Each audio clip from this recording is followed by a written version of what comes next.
I'll find valid in your eyes.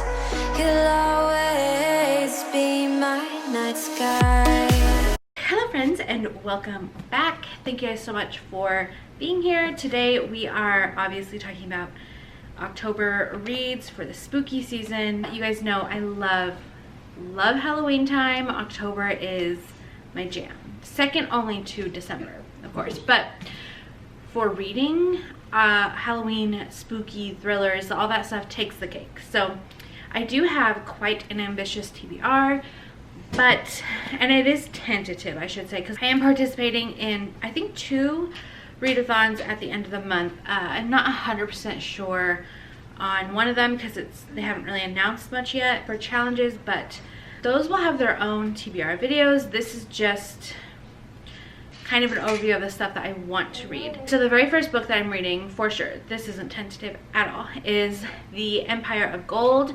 And I'm actually in the middle of it now on August 1st because I got it during the Buzzword Readathon from the Libby, the online library. I'm loving it.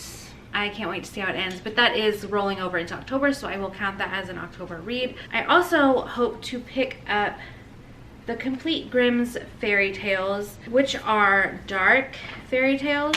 Pretty sure that these are retellings of like traditional fairy tales. I don't think I'll read the entire book because it is massive, but I do want to read a few of the stories for the month of October. And then I will also be picking up Witchy by Ariel, Slimet, Rise, or Ries, I'm not sure.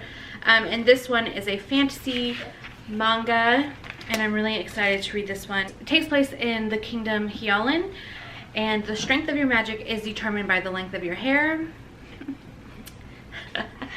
So, you know, maybe I could be super ultra powerful there. It says, those that are strong enough are conscripted by the witch guard who enforce the law in peacetime and protect the land during war.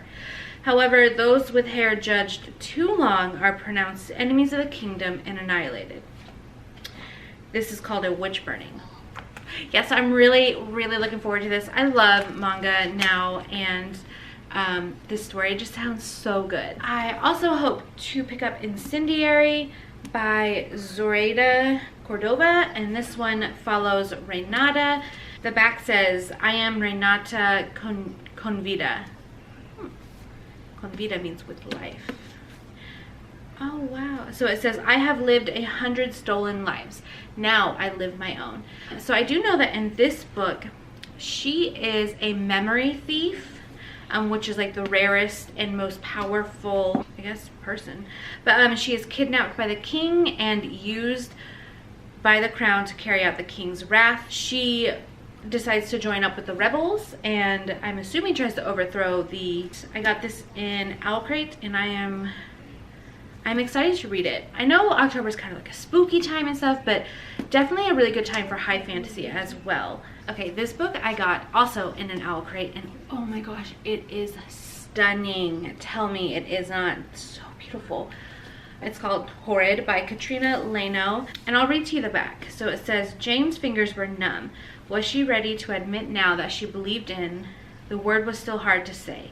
It was silly and childish. It was white sheets with eye holes cut out and grainy pictures of disembodied heads and bumps in the night when you're home alone, all tucked in bed and frozen with fear. Ghost.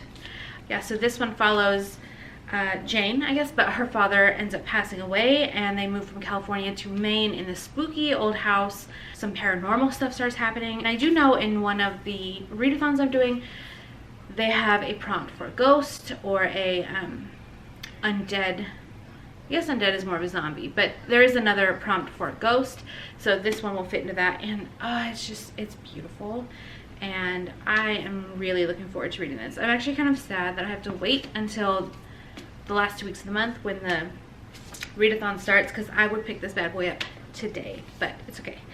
Yeah, this one is one of my most anticipated of this month. I also hope to read the all-new sequel, Hocus Pocus. I love the movie, and this book came out last year. Andrew had a TDY in the States last year, so he bought me like a stack of books that we cannot get here in Guam, which was really sweet. And this was one of them, but this year I am for sure reading it in October. Of course, it's a Halloween book, so why not read it? I'm really excited to see how it compares to the movie. Actually, this is another book that Andrew picked up for me in in the States last year. This is The 7.5 Deaths of Evelyn Hardcastle, which I also started last year but never finished. I don't know. I think I went through a reading slump last year, but I am gonna read it. This one, and it says, Evelyn Hardcastle will be murdered at 11 p.m. There are 8 days and 8 witnesses for you to inhabit. We will only let you escape once you tell us the name of the killer. Then let's begin. Understand? Then let's begin. So yeah, this one follows, you see 8 different perspectives of the death of Evelyn Hardcastle, and, well, 7.5 actually, but anyways, this one has been raved about for a long time, so I'm excited to actually finish it. I also have The Dark Descent of Elizabeth Frankenstein by Kirsten White, and this one is told in the same time and even the same household as Frankenstein when he was created, but it follows Elizabeth, and she is picked up, sort of. She's homeless, and Victor, the man who created Frankenstein, picks her up and has her live with him, and she's kind of like an assistant, but then it becomes more. Like, one line says, Victor's dangerous temper and indulging his every whim no matter how depraved. So I think there might be some kind of maybe sexual stuff going on. I'm not sure, but this one I just thought sounded really interesting, and it was $5 at that book sale a couple months ago. This book, Truths I Never Told You by Kelly Rimmer, or Reimer, I'm not sure.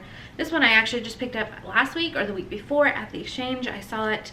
It's the only new book there, and I was like, okay, that sounds kind of good. This one follows, Beth is the main character. I know she has siblings, and they move their father into a retirement home because, you know, he's aging, and they're going through all this stuff. It says Beth volunteers to clear out the family home and is surprised to discover the door to her childhood playroom padlocked. She's even more shocked at what's behind it, a hoarder's mess of her father's paintings, discarded papers, and miscellaneous junk. So as she picks through the clutter, she finds a loose journal entry in what appears to be her late mother's handwriting.